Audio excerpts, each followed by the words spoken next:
继续，这件是买卖厝的纠纷。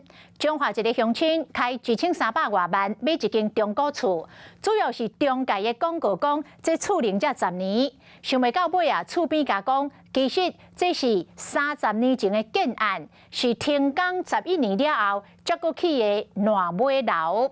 这乡亲感觉受骗，搁去法院，法官是判交易撤销。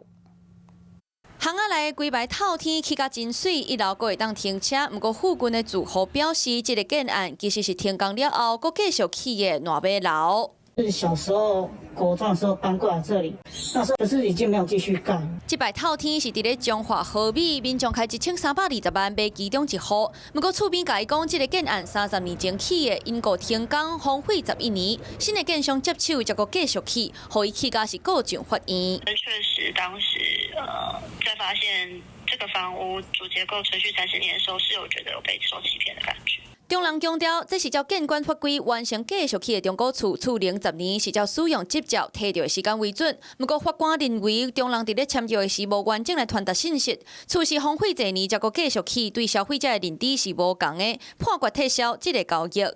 对它的价值也是很重要的事项。资讯的错误在性质上是重大的。 在地中人嘛认为，卖方应该要甲厝的细节讲清楚，才袂有消费纠纷。在地的中介公司，他一定知道这个房子已经在那边荒废了多久了，对不对？那你知道的情形之下，你当然要顺便就是一定要有跟买方告知。厝龄会影响到建物的安全，佮有贷款的比例，甚至佮会增加修理的费用。